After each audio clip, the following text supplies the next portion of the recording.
வணக்கம். நான் உங்க friend Jaya Srinivasan. Welcome to veggies recipe. இன்னைக்கு நம்ம வெஜ்ஜீஸ் ரெசிபி கிச்சன்ல கரிமா பொடி, கறி பொடி, இல்லை பொரியல் பொடி அப்படின்னு சொல்லக்கூடிய ஒரு பொடி வெரைட்டி தான் நம்ம இன்னைக்கு பார்க்க போறோம். இந்த பொடி ரெடியா இருந்தா போதும், நம்ம பண்ணக்கூடிய எந்த ஃப்ரையா இருந்தாலும், எந்த பொரியலா இருந்தாலும், இந்த பொடியை நம்ம தூவிட்டோம் அப்படின்னா ஒரு மேஜிக் மாதிரி அவ்வளோ டேஸ்டா அந்த பொரியலும் அந்த ஃப்ரையும் மாறிடும். இதே பவுடரை நம்ம பொரிச்ச கூட்டு பண்ணுவோம் இல்லையா, உளுத்தம்பருப்பு, மிளகா வத்தல், ஜீரக மிளகு எல்லாம் வறுத்து அரைச்சி பண்ணுவோம் இல்லையா, அந்த மாதிரி வறுத்து அரைக்காம இந்த பவுடரை போட்டுட்டு தேங்காய் துருவல் போட்டாலே போதும்.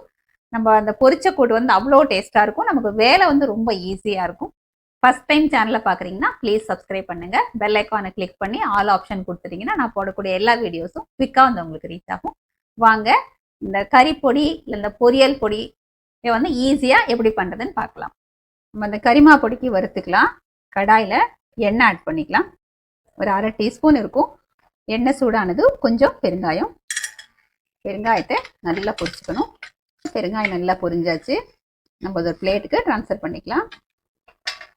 இந்த கடாயில் லேசாக எண்ணெய் இருக்கு இல்லையா, அது போதும். ஒரு 15 மிளகாய் ஆட் பண்ணிக்கலாம். நம்ம காரத்துக்கு தகுந்த மாதிரி கம்மி கூட போட்டுக்கலாம். இதையே நல்லா வறுத்துப்போம். ஸ்டவ் ஃப்ளேமை சிம்மில் வச்சுருக்கேன். பாருங்க, மிளகாயும் நல்லா வறுபட்டாச்சு. இதையும் நம்ம வேற பிளேட்டுக்கு ட்ரான்ஸ்ஃபர் பண்ணிக்கலாம். இதே கடாயில் நம்ம எண்ணெய் எதுவும் ஆட் பண்ண வேண்டாம். 1 கப்பு உளுத்தம்பருப்பு நல்லா செவக்க வறுத்துக்கணும். ஸ்டவ் ஃப்ளேம் சிம்மில் வச்சுருக்கேன். பாருங்க, உளுத்தம்பருப்பு நல்லா செவந்தாச்சு.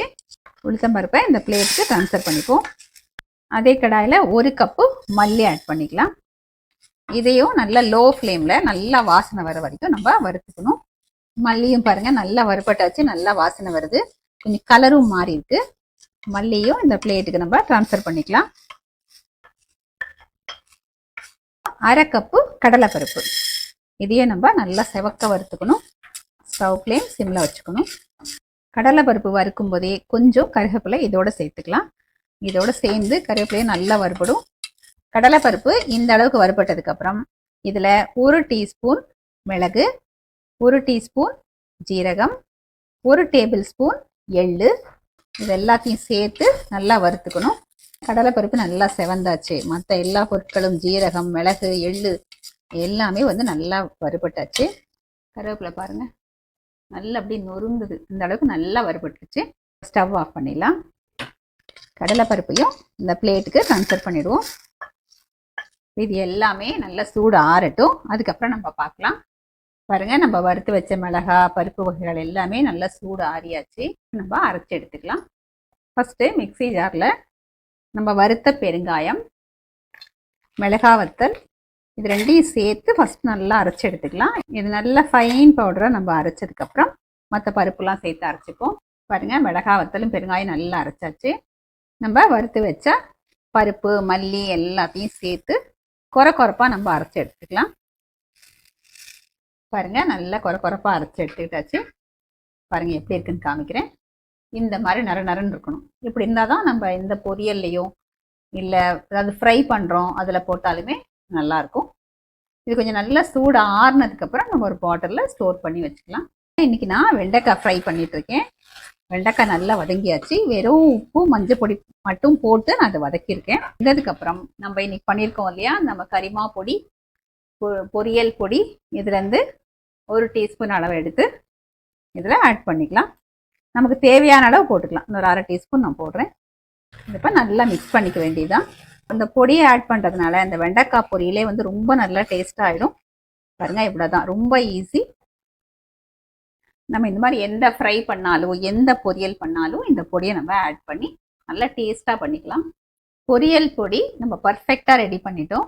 இது நல்லா சூடு ஆறுனதுக்கப்புறம் பாட்டிலில் ஸ்டோர் பண்ணி வச்சுக்கலாம். நமக்கு எந்த பொரியலில் வேணாலும் நம்ம இதை ஆட் பண்ணோம்னா அந்த டேஸ்ட் ரொம்ப நல்லாயிருக்கும். நம்ம இன்னைக்கு இந்த பொரியல் பொடியை யூஸ் பண்ணி வெண்டைக்காய் பொரியல் பண்ணியிருக்கோம். இந்த வெண்டைக்காய் பொரியலை நம்ம டேஸ்ட் பண்ணி பார்த்துடலாம் வாங்க.